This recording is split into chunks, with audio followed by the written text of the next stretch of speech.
Hello दोस्तों, DElEd first semester की math class में आपका स्वागत है। देखिए, इसमें हम लोग पवन सीरीज पढ़ने वाले हैं और ये पवन सीरीज की 9वीं क्लास है।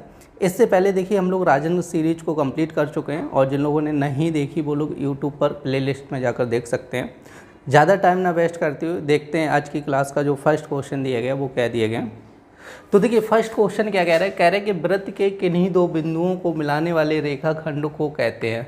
तो देखिए यहाँ पर जैसे आपका सर्किल कह रहा है, अब देखो सर्किल के किन्हीं दो बिंदुओं, अब जैसे दो बिंदु हैं इनको मिलाने वाले रेखाखंड को क्या कहते हैं। तो ये चीज़ रखना है, इसको हम लोग बोलते हैं जीवा। इसको क्या बोलते हैं? जीवा। और एक चीज़ ध्यान रख रहे हैं कि अगर दो बिंदुओं को ठीक है मिलाने वाला जो रेखाखंड होगा वो केंद्र से होके जा रहा है। ठीक है, किससे होके जा रहा है? केंद्र से। ये केंद्र बिंदु है। यदि केंद्र से होके जा रहा है तो उसको हम लोग व्यास बोलते हैं। क्या बोलते हैं? व्यास बोलते हैं। ये चीज़ रखना है, समझे। वैसे तो वृत्त के किन्हीं दो बिंदुओं का यदि मिलाने वाले रेखाखंड को क्या बोला जाएगा? जीवा बोला जाएगा। यदि आपके जो दो बिंदु है ठीक है उनको मिलाने वाला जो रेखा होगा वो केंद्र से यदि होकर जा रहा है तो उसको क्या बोला जाएगा? व्यास बोला जाएगा। ठीक है, ये था आपका क्वेश्चन नंबर 83। अब हम लोग देखते हैं क्वेश्चन नंबर 84। देखो 84 क्वेश्चन क्या दिया गया आपका? दिया 48 + 8 × 0.75 - 5। तो देखिए सबसे पहले हम लोग क्या करेंगे? 8 का गुणा करेंगे। 8 × 5 करो कितना हो जाएगा? 40 हो जाएगा। 8 × 7 56 और 4 कितना हो जाएगा? 60। तो देखो 2 अंक बाद पॉइंट यहाँ पर लगा तो यहाँ पर भी 2 अंक बाद लगा दो, -5 हो जाएगा। तो इसको हम लोग लिखेंगे 48 + 6 - 5। तो देखो क्या हो जाएगा? 48 + 6 में से 5 गया कितना हो जाएगा? 1। तो 48 + 1 कितना हो जाएगा? 49। तो ये हो जाएगा आंसर। देखिए नेक्स्ट क्वेश्चन क्या कह रहा है? कह रहा है कि -2x² माइनस कोष्टक लगाए, कह रहा है -x² + 4x का मान। तो यहाँ पर क्वेश्चन नंबर 85 दिया गया आपका। कह रहा है -2x² minus कोष्टक -x² + 4x। Clear हुआ? अब देखो क्या करना है, आप लोगों को बता चुका हूँ कि यदि कोष्टक के आगे माइनस चिन्ह आ जाए तो क्या करना होगा? माइनस का अंदर मल्टीप्लाई करना होगा। तो ये बनेगा -2x²। अब जब माइनस का अंदर मल्टीप्लाई करेंगे तो माइनस माइनस क्या हो जाए? प्लस का x²। अब ये हो जाएगा माइनस का 4x। क्लियर नहीं? अब देखो 2x² में से x² जाएगा, क्योंकि देखो यहाँ पर 2x² कैसा है? माइनस का है और ये कैसा है? प्लस का। यार ना समझ में आ रहा हो तो ऐसे करके 1 बना लो, 1 लिख लो यहाँ पर। तो अब आप लोगों को समझ में आ गया होगा। देखो x² दोनों में कॉमन है। अब -2 + 1 तो बताओ क्या बनेगा? -1 बनेगा। क्या बनेगा? -1। और ये क्या हो जाएगा? x² - 4x। अब देखो 1 कहीं लिखा नहीं जाता है तो इसलिए आप 1 हटा दो। तो इसका जो आंसर बनेगा -x² - 4x हो जाएगा। क्लियर है? अब देखो यहाँ पर क्वेश्चन नंबर 86 क्या कह रहे हैं कि ₹150 का 12% कितना होगा? समझे? तो हमसे कह रहे हैं 150 का 12%। तो यहाँ पे लिखना है 150 का 12% इक्वल टू कितना हो जाएगा? 150 × 12/100। अब देखो 0 से 0 कट जाएगा। अब 5 से काटो, 5 × 15, 5 दूनी 10 हो जाएगा। 2 से इसको काटो कितनी बार? 6 बार। 6 × 3 कर लो। ठीक है, तो 6 × 3 कितना हो जाए? 18 रुपये। देखिए नेक्स्ट क्वेश्चन क्या कह रहा है? कह रहा है कि समतल में स्थित एक बिंदु से होकर कितनी रेखाएं खींची जा सकती हैं। तो क्वेश्चन नंबर 87 का जो आंसर हो जाएगा, तो यहाँ पे आंसर लिख लीजिए अनेक रेखाएं। अनेक रेखाएं, क्योंकि एक बिंदु से अनेक रेखाएं खींची जा सकती है। जैसे एक बिंदु है तो एक ऐसी लाइन खींच दो, ठीक है, ऐसी खींच सकते हैं। क्लियर नहीं? तो इस पर अनेक लाइनें खींच सकते हैं एक बिंदु से होकर जाने वाली। ठीक है, तो हमसे कह रहे हैं कि एक बिंदु से होकर, ठीक है, तो एक बिंदु से होकर बहुत सारी लाइनें जा सकती हैं, कोई दिक्कत नहीं है। ठीक है, अब क्वेश्चन नंबर आपका 88 क्या कह रहे हैं? कह रहे हैं कि 9 तथा 15 का समापवर्तक लिखेगा। तो देखो 9 के सबसे पहले आप लोग फैक्टर करो, कितना हो जाएगा? 3 × 3 हो जाएगा। जैसे 15 करेंगे 3 × 5 हो जाएगा। तो देखिए समापवर्तक का मतलब क्या हो जाता है? आपका मासा हो जाता है। क्या हो जाता है? मासा। तो आपसे मासा पूछा गया। मासा आप लोगों को बताया था जो चीज़ कॉमन आएगी वही क्या हो जाएगा? आपका मासा हो जाएगा। ठीक है, तो इन दोनों में देखो क्या चीज़ कॉमन आ रही है? आपकी 3 आ रही। तो इसका जो मासा हो जाएगा वो कितना हो जाएगा? 3 हो जाएगा। देखिए नेक्स्ट क्वेश्चन क्या कह रहा है? कह रहा है कि आपका -8x इंटू और कोष्टक +75 इंटू 0। तो क्वेश्चन नंबर 89 देख रहा हूँ। आपका कह रहा है -8 गुणे +75 इंटू 0। देखिए क्या करना है कि किसी भी संख्या में यदि 0 का मल्टीप्लाई होता है तो आप लोग ध्यान रखना है टोटल वैल्यू कितनी हो जाएगी 0, तो इसका आंसर आपका 0 हो जाएगा। अब देखिए 90 नंबर क्वेश्चन आपका क्या कह रहा है, देखो x + y + z minus question लगा x - y + z का मान ज्ञात कीजिएगा। तो देखो यहाँ पर क्या दिया x + y + z minus x - y + z का मान ज्ञात कीजिए। तो हम लोगों को क्या करना है, देखो माइनस का अंदर मल्टीप्लाई कर देना, तो x + y + z ये हो जाएगा। जब माइनस का अंदर मल्टीप्लाई करेंगे तो क्या होगा, देखो -x हो जाएगा, माइनस माइनस प्लस y हो जाएगा, माइनस क्या हो जाएगा आपका z हो जाएगा।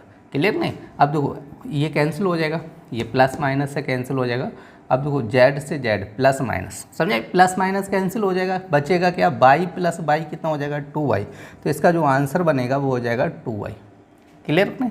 अब देखो 91 नंबर क्वेश्चन क्या कह रहे हैं कि 240 लीटर का 10% कितना होगा। तो यहाँ पर लिखना है कि 240 लीटर का 10%, 240 लीटर का कितना निकालना है 10%। तो अब क्या करना है 240 गुणे 10/100, क्योंकि परसेंटेज का चिन्ह हटाना है तो क्या होगा बटे में 100 आ जाएगा। क्लियर नहीं। देखो 1 0 से ये और 1 0 इसका कैंसिल हो जाएगा, तो क्या बचेगा 24 लीटर। ठीक है, तो इसका जो आंसर हो जाएगा वो कितना हो जाएगा 24 लीटर आंसर हो जाएगा। देखिए नेक्स्ट क्वेश्चन क्या कह रहा है, कह रहा है कि एक आयताकार बगीचे की लंबाई तथा चौड़ाई का अनुपात दिया 5:3। कह रहा है कि यदि आयताकार बाग का क्षेत्रफल दिया 1500 वर्ग फीट हो तो बाग के चारों ओर तार लगाने के लिए कितना खर्च आएगा, जबकि तार का मूल्य कह रहे हैं कि 12 रुपये प्रति फीट है। ठीक है, तो देखो यहाँ पर अनुपात दिया लंबाई और चौड़ाई का, कह रहे हैं कि लंबाई अनुपात क्या दिए गए चौड़ाई। ठीक है, तो ये दिए गए 5:3। तो हमें मानना पड़ेगा, माना लंबाई इक्वल टू कितना हो जाएगा 5x और चौड़ाई इक्वल टू कितना हो जाएगा 3x हो जाएगा। क्लियर नहीं। अब हमसे क्या दिया गया, आयताकार बाग का क्षेत्रफल दिया गया, तो क्षेत्रफल कितना दिया गया, क्षेत्रफल इक्वल टू आपका हो जाएगा 1500 वर्ग फीट। क्लियर नहीं। और देखो जो अब बाग लगाया जा रहा है वो कैसा लगाया जा रहा है आयताकार। ठीक है, आयत के आकार का लगाया जा रहा है। तो आयत का क्षेत्रफल क्या होता है बताओ भाई, आयत का क्षेत्रफल क्या होता है लंबाई गुणे चौड़ाई। क्लियर नहीं, क्या हो जाएगा लंबाई गुणे चौड़ाई हो जाएगा। अब देखो क्षेत्रफल कितना दिया रख दीजिएगा 1500, इसकी लंबाई कितनी दी 5x इंटू कितना हो जाएगा 3x। तो 5 से काटेंगे कितना 300 आ जाएगा, फिर 3 से काटेंगे कितना हो जाएगा 100। तो देखो x गुणे x कितना हो जाएगा x² बराबर कितना हो जाएगा 100, तो x बराबर कितना हो जाएगा 10 आ जाएगा। क्लियर नहीं। तो देखो यहाँ से हम लोग लंबाई निकाल सकते हैं इसकी, तो लंबाई इक्वल टू कितनी हो जाएगी 10 गुणे 5 करोगे 50, चौड़ाई कितनी हो जाएगी 30। क्लियर नहीं। हमसे कह रहे हैं कितना खर्च आएगा, देखो बाग के चारों तरफ की बात कर रहा है, जो बगीचा होता है उसके चारों तरफ का क्या, जैसे चारों तरफ की हमें लंबाई निकालनी है तो क्या निकालना होगा, क्योंकि आप लोगों को बहुत सारे क्वेश्चन करवा चुका हूँ। तो देखिए जब चारों तरफ की लंबाई निकालते हैं तो क्या निकालते हैं परिमाप निकालते हैं, समझे। तो हम लोग क्या निकालेंगे सबसे पहले परिमाप। परिमाप का मतलब हो जाएगा तार की लंबाई इक्वल टू,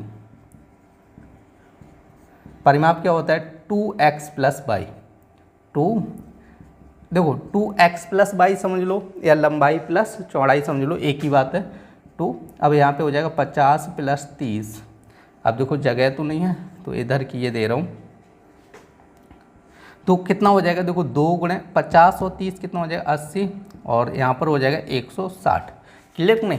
तो यहाँ पर देखो इसका जो तार की लंबाई आ गई कितनी आ गई 160 फीट आ गई, कितनी आ गई 160 फीट।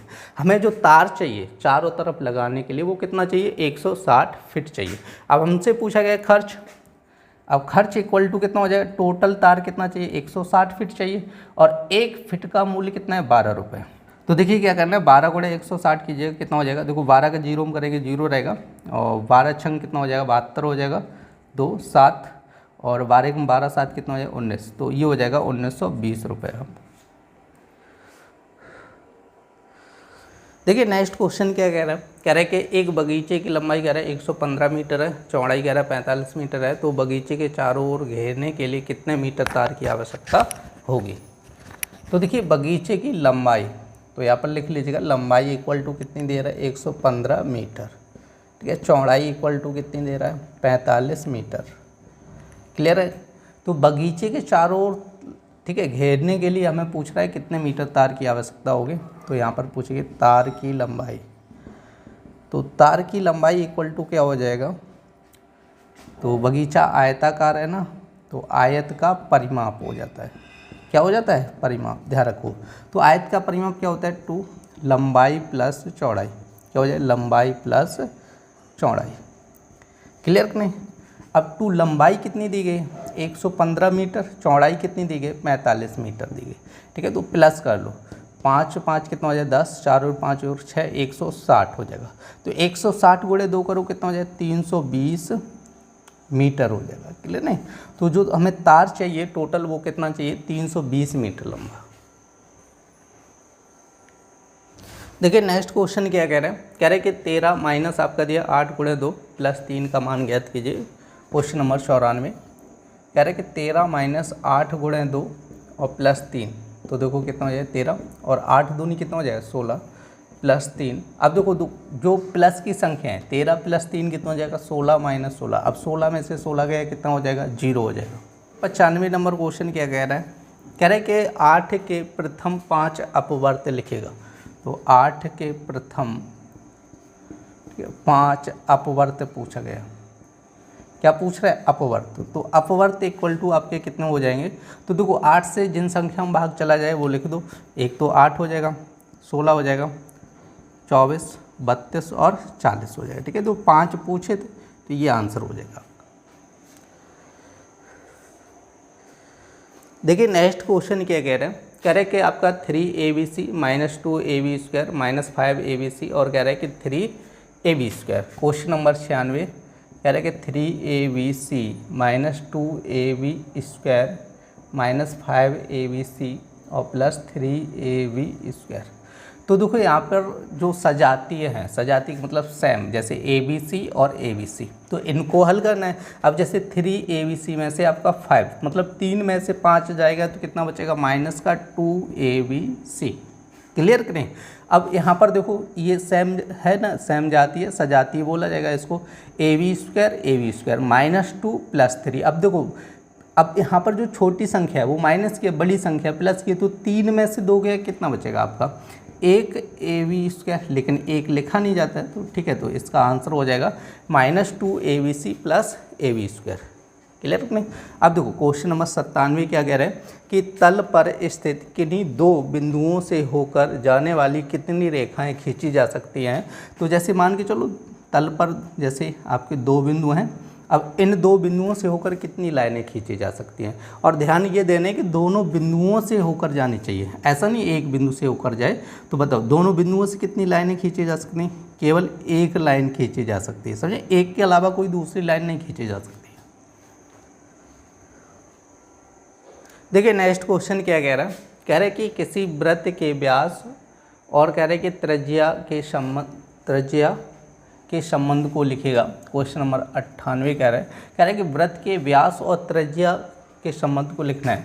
तो देखो जो आपका व्यास होता है, या ये समझो त्रिज्या होती है, त्रिज्या इक्वल टू क्या होती है व्यास की आधी होती है।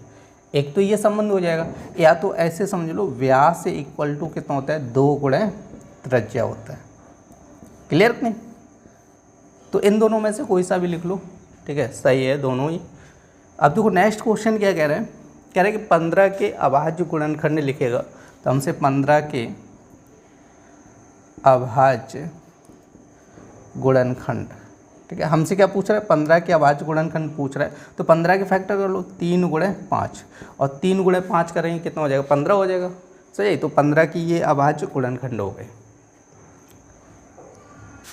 देखिए नेक्स्ट क्वेश्चन क्या कह रहा है, कह रहे हैं कि x माइनस वाई में क्या जोड़ें कि योगफल 2x प्लस वाई हो जाए।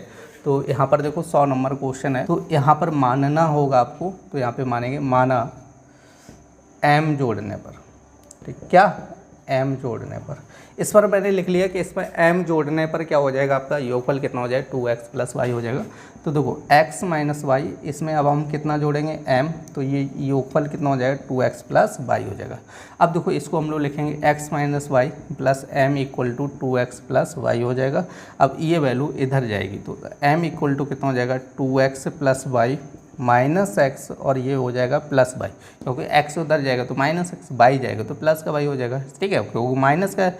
तो m इक्वल टू कितना हो जाएगा 2x plus 2x minus x कितना हो जाएगा x, और ये बाई प्लस बाई कितना हो जाएगा 2y। तो इसका जो आंसर बन जाएगा वो हो जाएगा x प्लस 2y। ये पवन सीरीज की 9वीं क्लास थी। उम्मीद करते हैं आप लोगों को समझ में आई होगी। यदि समझ में आई हो तो कृपया लाइक करें और ज़्यादा से ज़्यादा शेयर करें, जिससे कि ज़्यादा से ज़्यादा लोग जुड़ सकें। फिर मिलते हैं ऐसी नेक्स्ट क्लास में, तब तक के लिए धन्यवाद।